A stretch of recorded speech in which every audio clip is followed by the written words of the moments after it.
নমস্কার বন্ধুরা, আমি বেগুন আলু টমেটো সবজি বানাবো। এই দেখুন আলু কেটে রেখেছি, এই দেখুন টমেটো কেটে রেখেছি, কাঁচা লঙ্কা নিয়েছি, বেগুন কেটে রেখেছি, তেজপাতা নিয়েছি। এটা আমি সবজি বানাবো। কড়াই আমার বসিয়ে দিয়েছি, এবার আমি সরষের তেল দিচ্ছি। এরকম একটু ফোড়ন দিয়ে দিচ্ছি, পাঁচ ফোড়ন, দুটো তেজপাতা দিচ্ছি।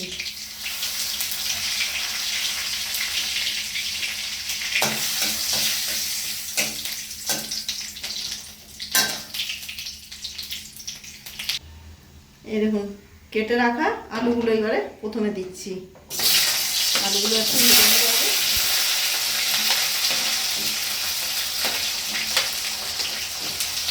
হালকা একটু আলুগুলো ভেজে নেবো প্রথমে, তারপরে বেগুনগুলো দেবো। এবারে আমার আলুগুলো এই দেখুন ভাজা হয়ে গেছে। এবার আমি বেগুনগুলো দিয়ে দেবো।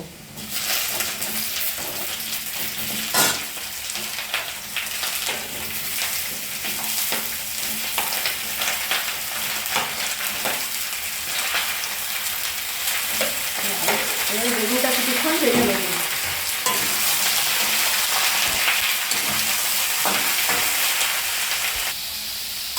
বেগুনগুলো ভাজা হয়ে এসছে। এবার আমি টমেটো আর কাঁচা লঙ্কাটা দিয়ে দিচ্ছি।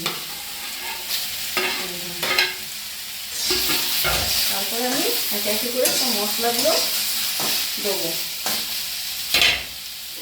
প্রথমে আমি হলুদ দিলাম, লবণ দিচ্ছি, একটু সবজি মশলা, একটু গোলমরিচের গুঁড়ো,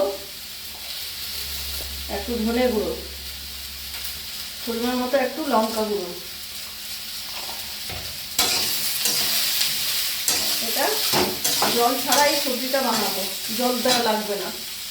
এবার একটু জিরে গুঁড়োটা দিচ্ছি, একটু জিরে গুঁড়ো। এটা জল ছাড়াই ভাজা ভাজা ঢাকা দিয়ে দেবো বন্ধুরা। এরকম এবারে ঢাকাটা দিয়ে দিচ্ছি চাপা। ভাপের মধ্যেই সেদ্ধ হবে, এতে জল লাগবে না। সিম আঁচ করে দিলাম, আস্তে আস্তে ওটা ভাজা ভাজা হবে। এবারে আমি দেখি ঢাকাটা খুলে, এই দেখুন কি সুন্দর। এই দেখুন ঢাকা দেওয়ার ফলে ভাপের মধ্যেই সেদ্ধ হচ্ছে, জল দেওয়ার দরকার লাগবে না। এই দেখুন সিম আঁচ করে ভাজা ভাজা করে আস্তে আস্তে এটা নিজেই গলে যাবে বেগুনটা, আলুটাও সেদ্ধ হয়ে যাবে। দেখছেন কি সুন্দর হয়েছে। টমেটোর জলে বেরোচ্ছে, টমেটো থেকে জলটা যেটা বেরোচ্ছে রসটা, সেইটাতেই সেদ্ধ হচ্ছে। দেখুন আবার আমি ঢাকা দিয়ে দেবো, 5 মিনিট পর আবার খুলবো। দেখুন এবারে আমি ঢাকাটা উঠিয়ে দেখছি।